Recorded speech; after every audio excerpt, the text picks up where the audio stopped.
The reason why I do the Maverick Makers podcast is to connect to amazing people and amazing stories. This week is exactly that. We have Vanessa Marshall on the show. She is the CEO and founder of Jack 59. She's a proud Edmontonian and Métis woman, is the visionary founder of Jack 59, a women-led Indigenous-owned haircare brand. Jack 59 offers salon-quality, eco-friendly, and plastic-free products available worldwide in over 350 retailers across North America. Vanessa's dedication to sustainability and excellence has earned her numerous accolades, including the Alberta Women Entrepreneurs 2022 Indigenous Entrepreneur Award and the Amy Willier Award for the Indigenous Artisans.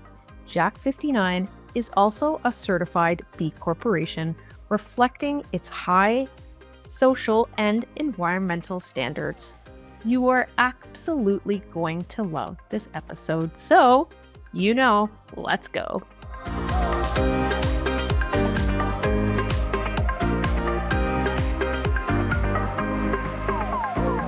I am so excited for another episode of the Maverick Makers podcast today. I would love to welcome Vanessa Marshall. She is the founder and CEO of Jack 59. Welcome.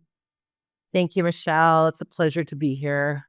Absolutely. Thank you so much. And I'm so excited to talk to you about your brand, your journey, so many other things. And off the top, as I was thinking of questions and we just started talking before we hit the record button, I'm going to throw out this question first. There's a company called Jack 59. It's an interesting story. So before we started the company, years before, we lived in rural Alberta, and a little dog came out of the forest. It must have been lost. So my daughter, who was 4 at the time, was like, "Oh, we got to keep this dog." I wasn't too interested in keeping the dog, but I was like, "We'll fix it up and we'll take it to the pound or whatever needs to happen." And we had the dog for about 3 days. And of course, we fell in love with it. And my daughter, so I said, "If we're going to keep the dog, you have to pick a name." And she just blurted it out, Jack 59. And I know, right? From the mouth of babes, I guess. But the next day, the dog moved on. And I don't know, I'm sure it was lost. It was a very small town and we looked everywhere. We couldn't find it, but she was heartbroken. And she literally cried for weeks. So years later, when we started the company, we were looking for a really unique name. I mean, we hadn't talked about this dog in years. And she came and sat on my knee and said, "Can you just call it Jack 59 so we can remember him forever?" I love and it was really all about family. I was doing this for family and, started researching a name and it seemed to fit. It sounds like a salon brand. So yeah, it really stuck around. I think it's fancy and it's fantastic and the story is amazing. I love it. Thanks for sharing. Well, of course. So I flip things around in the order. That's what we do as Mavericks. But let's start with the first question or second question now. Who are some of the Mavericks that you admire most? Yeah, there are really some amazing, I guess I tend to gravitate towards women in business. And there are definitely some incredible mavericks in the world that have influenced my business, learning, and just the ethics that I want to have behind the business. Vicky Saunders, who is the founder of Corliss, has been absolutely instrumental in my life, in my personal life, my business life. She's created this incredible network of radical generosity, and it really, we were a winning venture with them. And the relationship has just continued and grown, and the beauty that's in that network is uncomparable to anything that I've found. Of course, I have to throw in an Indigenous entrepreneur. I think Jen Harper is leading the way for Indigenous women in business, in life, and we're all about sustainability. So she really follows those ethics, really keeping, it's really hard as you begin to grow a company. You want to launch products and you want to do all these cool things. And sometimes it's easy to allow that sustainability piece to kind of fall to the side. And she's really a pioneer in keeping that sustainability piece. And I think it's really important for Indigenous businesses to keep that sustainability. So I love that, we get to have her as a role model and really reinforce that sustainability is our primary goal. I love that. That's beautiful. And what a great brand too that she has. Beautiful brand. I love it. Cheekbone Beauty. Absolutely. Yeah. So let's talk about your own Maverick journey. Start us wherever the beginning begins. And how did you get to Jack 59? We know the name now, but how did you get there? It's kind of an interesting story, actually. I was a dental assistant by trade, and I went to the University of Alberta to do pre-med to become a dentist. So once I finished the program and I got accepted into dentistry, I actually went to go visit an old dentist that I had worked for about 10 years previous, and not one thing had changed in his office. I really had this moment of, oh my gosh, can I do this? And I realized, like, in that instant, that I couldn't live in that environment.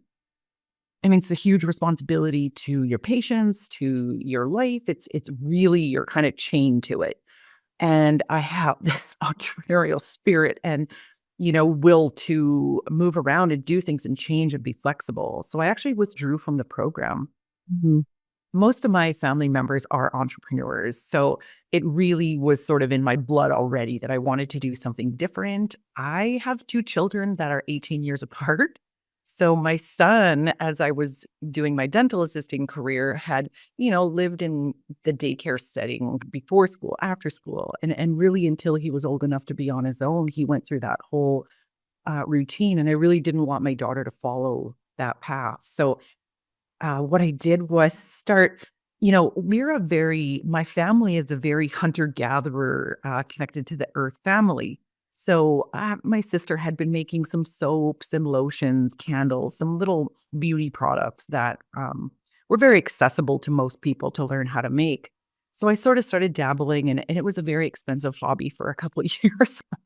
My husband would gift me, some ingredients for a birthday present or something.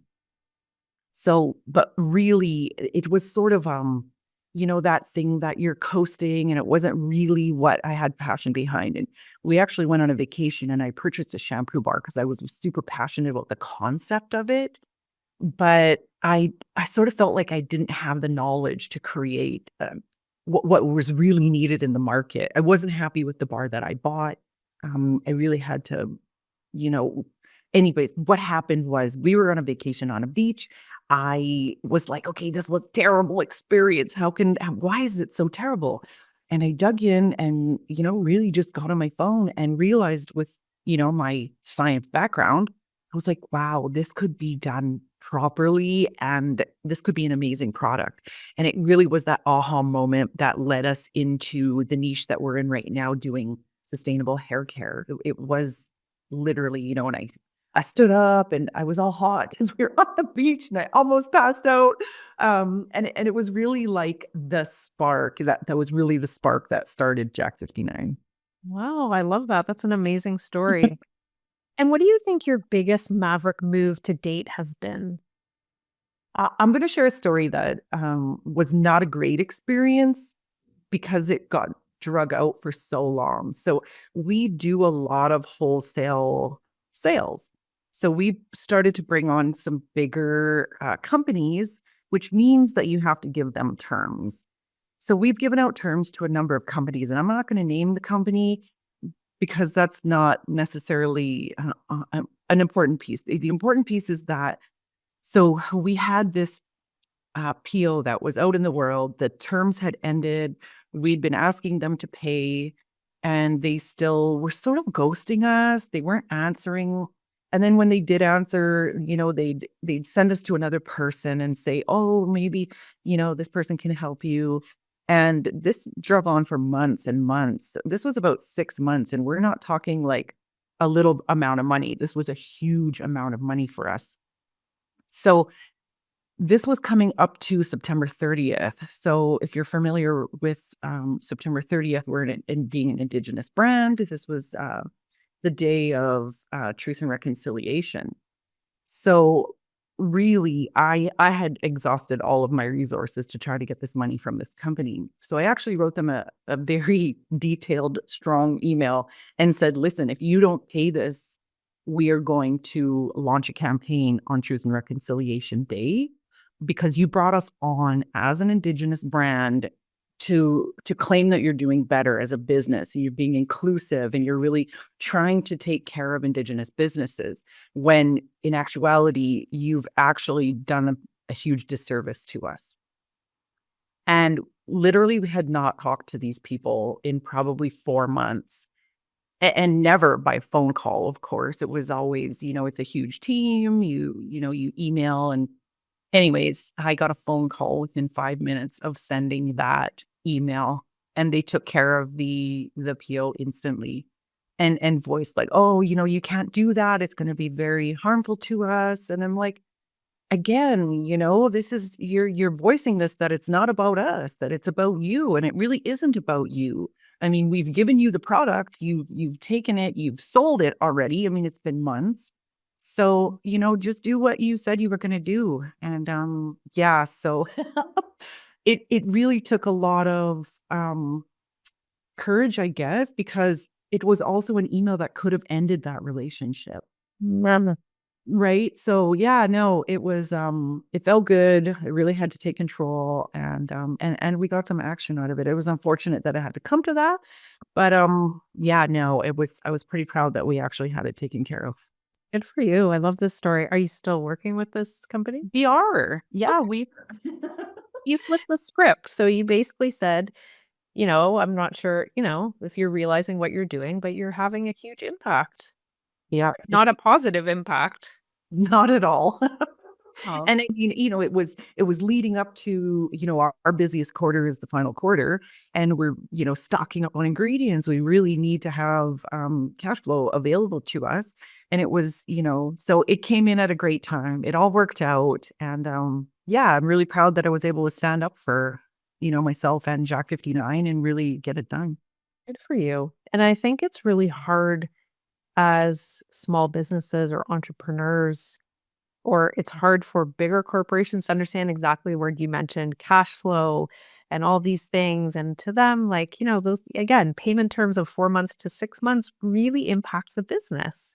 Yeah, It absolutely. does. And so not only that, and also as well that you mentioned is that they mentioned they wanted to support Indigenous businesses. And, Mhm. it's unfortunate when people have maybe a directive and then they're not actually following through. So it's not authentic. So It's true. hopefully it flipped around though. Yeah. Yeah, absolutely. And I like to think, when you think of truth and reconciliation, I actually like to call it truth and reconciliation, because it really Mm, is the action piece. It's not just being an ally. It's not just, putting stuff on social media. It's really doing something that's going to make it a difference for Indigenous people. beautiful. I love that. And I think that in just general action, right? Absolute. To take action, not just talk about it. The Yeah. talkers versus the people that take action. Sure. That's why obviously you're in business. So there you go. I love it. Amazing.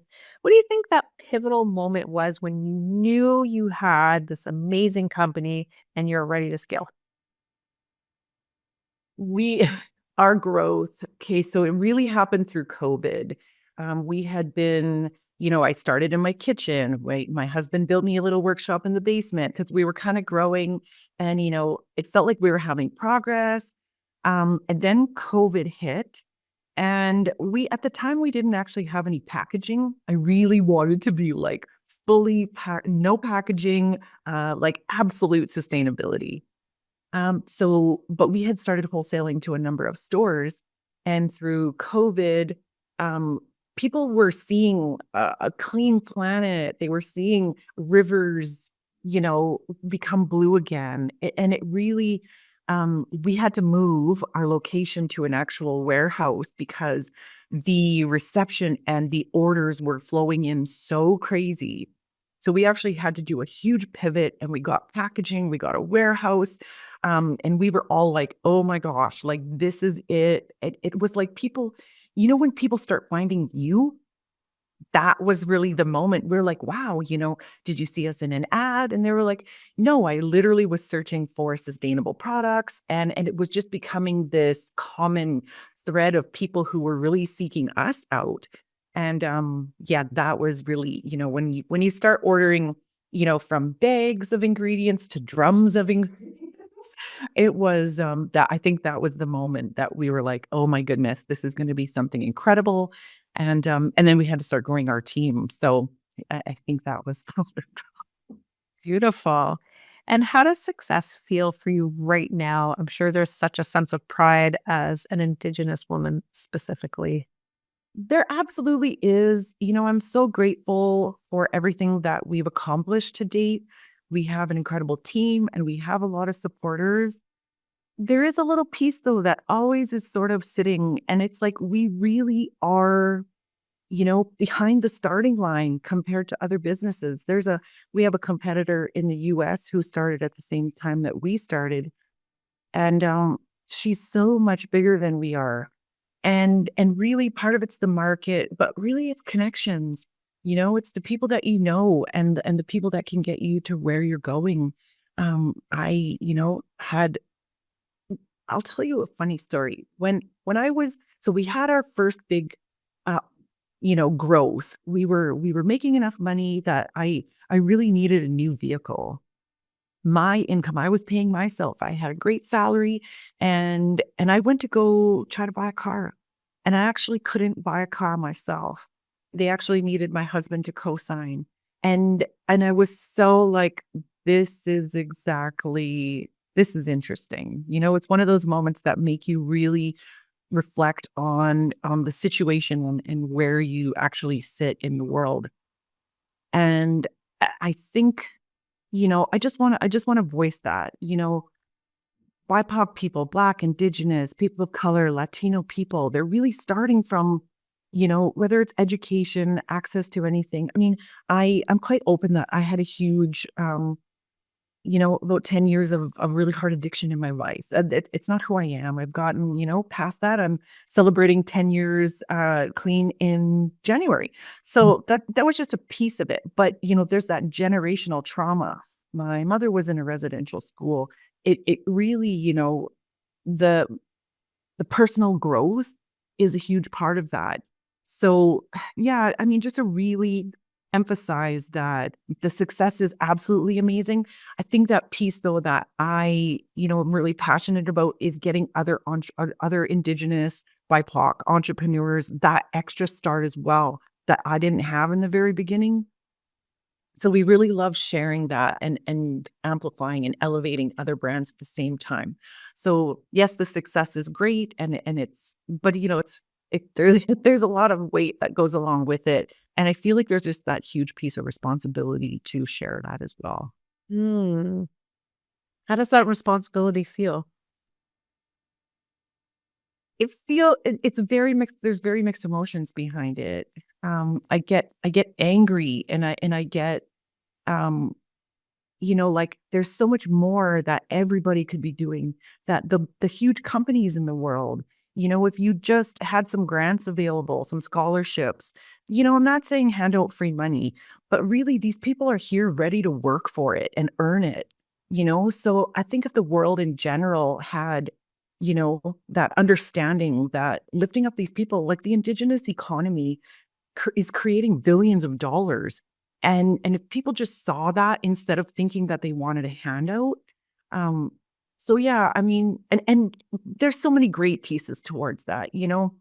We get to go to conferences and meet incredible entrepreneurs and share in their journeys, and we do get to see, that it is there are people that are succeeding, and it's incredible to watch that. So there's just those 2 sides to it, I wanna do so much more and be able to share it as well, share the wealth, share the experience and the knowledge, and really, yeah, success to me is that happiness piece, right? We get to grow, we offer our staff living wages, flexible work hours, and really, health benefits, anything that we can do to make work life a little bit different in our company and outside of our company.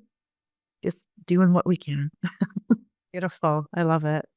And what has the reception been so far with the Indigenous community? The reception is absolutely amazing. The Indigenous community themselves, there's all of those same aspects, there's a lot of lateral violence, there's a lot of generational trauma and addiction. And allowing people to work through that and become who they are. But the support for, our actual business and purchasing the products and stuff, it's been absolutely incredible. We have a beautiful network of Indigenous entrepreneurs that we're trying to change what's happening in stores in Canada. I mean, we have created calls to action, and those calls to action are just not happening. So as a group of women, we're, and that's something I never experienced in my younger adult life, I guess, is really having a group of women that surround you, they straighten your crown instead of trying to knock it off. So that is absolutely incredible to have those women by my side and really learning and growing together. So yeah, I'd say the reception, it has been absolutely amazing. Beautiful. I'm glad to hear that. That's good. And yes, we need a strong support system of women. Absolutely. It's very important. What's the best piece of advice you've ever been given?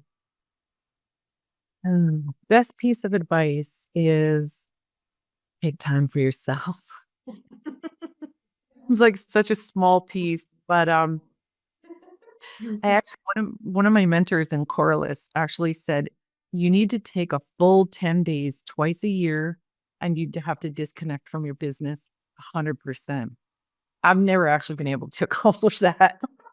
I'm getting close, and I really try to take that time. I actually do it a little more often than that, and maybe in shorter periods, which is kind of defeating the purpose of the 10 days. But yeah, that's a huge challenge. And really you need to be healthy, happy. Your family needs to be taken care of. And and it's really sort of been ingrained in us as women as though, if you want to be successful, you really have to put your job first. You have to put your business first. It really has to be this thing that trumps everything else. And I fully don't agree with that. If you're successful in your family, which means that, you're not missing your children's events and you have time for your spouse, that happiness piece really will translate into your spirit, which your spirit is what, as an entrepreneur, grows your business. If you're tired and you're drained all the time, you really don't have I've found, I can't speak for anybody else, but I have these little sparks of inspiration that happen when I get back to work. And you're like, oh my goodness, I've stepped away from it for a little while, and now I see some pieces that were missing. So that value is incredible, and I can't describe. And especially in those moments of you're like, there's so much to do. I can't step away right now. Build your team, build incredible people around you that are taking care of those pieces for you while you're away. And it also helps your team grow and learn, what you're dealing with. If you're wearing all the hats and your team can't actually see what you're doing, they don't actually realize, what you're putting into the company, and they can't share that with you and grow. So I think that is the most incredible piece that I've taken is the more you care for yourself, the more you get to care for everybody else. Put on your mask first, and then the people beside you. Great piece of advice. I love it. Let's talk about your connection to the land, your mission of sustainability, and what led you to B Corp certification. Well, the B Corp certification was a piece that I knew when I started the business that we wanted to be B Corp certified. It's a rigorous certification. It took me about a year.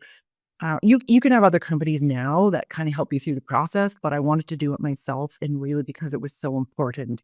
I had mentioned my family is a very hunter-gatherer type style of lifestyle. We, had our own school. We had work bees. And, so my dad is this old hippie guy and my mom is Indigenous. So gardening and hunting, fishing, composting, all of that stuff really was ingrained in me as a child.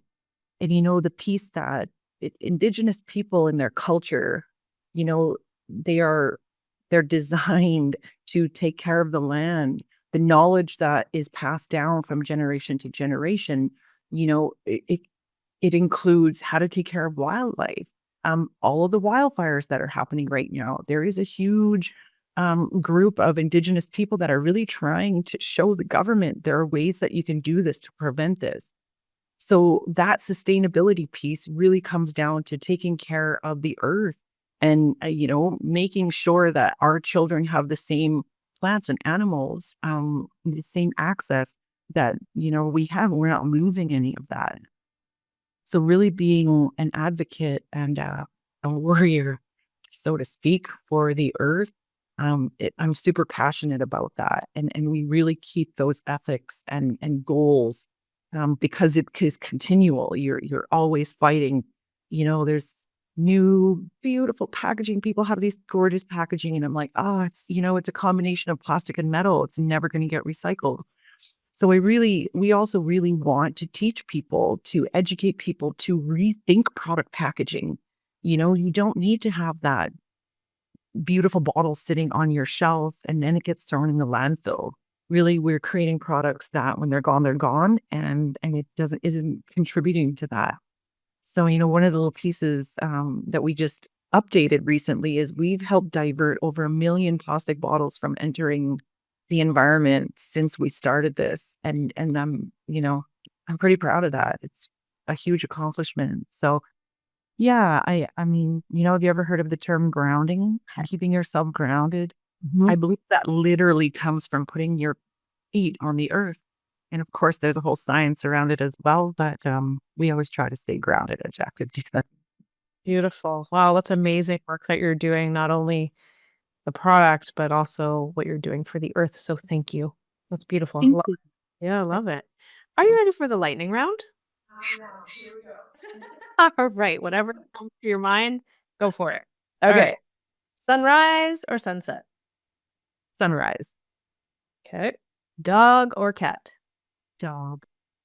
Jack 59. It's got to be. Jack 59. We also have a beautiful little Shorkie named Mila. She's adorable.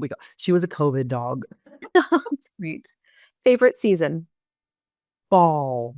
I Mm. love fall because you get to, well, we explore, we have a piece of land that's very remote. You have to use ATVs to get into, and the leaves are falling, and it's a time of harvest, and it's just such a beautiful time. We get to process food as a family together. It's an incredible time. There's so much peace in the forest at that time. Mm. Sounds beautiful. Guilty pleasure? Guilty pleasure. Um, like having guilty pleasures. I have to stay very regimented in my life because I do have a past of addiction. So, Mm. my passion is work, and even that I have to keep kind of reined in. Absolutely. So, I get it. I think processing food, I get I get really, really involved, and I have to sort of rein it in. I'll have like 50 jars being made, and I can make Oh. something else. And yeah, so I think storing food is probably my guilty pleasure. That sounds fantastic. Amazing. What's your last meal on earth? My last meal on earth would be tacos. Okay. I love it. Okay. You've been given a lifetime supply of something. What do you choose and why? Time, time with family. Mm. Yeah, I mean, I spent a lot of time not that close to my family, and I've really fallen in love. Like, that where you just are so happy. There's so much pleasure. Um, just so warm. My family is absolutely incredible. They've been my biggest supporters. My parents were divorced when I was very young, so I have a couple of groups of people to I don't get to have it all at one time. So when I get to be around my family, my heart is full. Yeah, and it gets a little bit extreme to the point where you realize how short time is, and I kind of go through these little pieces of mourning already. It's like at some point you're going to lose them, and yeah, so I really just want to make the most of it and cherish them and know how special they are. Hmm. Wow. That was a wonderful answer. And this question is a bit of a segue. So maybe here's the answer. You have 25 hours in a day. What do you do with that extra hour? Absolutely. Listen to my children's stories. listen to what they've experienced throughout the day and see the passion and excitement in their eyes. That really, yeah. Hmm. Amazing. Mm. What's one thing somebody may not know about you? Oh, I'm a pretty open book. Fair. Um, I'm kind of a clean freak. Okay. Yeah, I'm not like a germaphobe or anything, but do you know when you walk into a room and the couch is like not lined up to the rug? I will be the person that like straightens them out. That's awesome. A little bit OCD, yes. That's okay. You want to change the world. Sorry? How do you want to change the world? I want to change the world so that people are more sharing and caring towards each other. I really understand that we're all here together. We're all in it together. It doesn't matter what your political beliefs are. Doesn't matter what color your skin is. And that kind of sounds wishy-washy. I really don't mean it to be. It's so much more granular than that. It's, you know, letting somebody in line when you're driving. It's, being kind to somebody. It's helping somebody up if they've fallen down. It's really just being conscious of the things that are around you. And, there's so much division in our world right now. And I just don't understand it. I mean, I understand how it's being created, which I just wish people would understand that this is being engineered, the division in our world, and to really just come together with your neighbors and make it something as simple, as making somebody's day happier. Yeah. I love that. It is all about kindness. It's just coming Absolutely. back to just the simple notion of kindness. Absolutely. Yeah. And it's free. And Anybody it's can. free. Absolutely. All Eh, day long. Exactly. Final question. What's next? What's next? We have a lot of growth coming. I just got back from the EY Strategic Growth Forum in the United States, and I met some incredible people that really those connections, I'm part of an entrepreneur access network through EY. They are really taking that action to get Indigenous, Black, Latino entrepreneurs the connections and the access that they need to grow their businesses to the next level. And we've made some really incredible relationships. We do have a couple products that we're eventually going to launch. It'll probably be in the new year. We're revamping. We're going to have a new website coming out right away. We are in a bunch of new stores. We just launched in London Drugs, and we have some really cool stores coming. We're growing our team, and it's just, yeah, we have so many little pieces that are all going to come together at the same time. And yeah, I think there's just so many pieces that are coming. I was so excited for you. I love this. You are such a beautiful human. Your products are amazing. Thank you so much for sharing, for your time. It was just a wonderful conversation. I really appreciate it. Thank you, Michelle. I really appreciate you having me. Thank you. The Maverick Makers podcast is sponsored by Maverick Makers Content Creation Collective. We fuel your content pipeline through video, photography, design, and editorial. Let's connect to your audiences and make more sales. Learn more at maverickmakersco.com.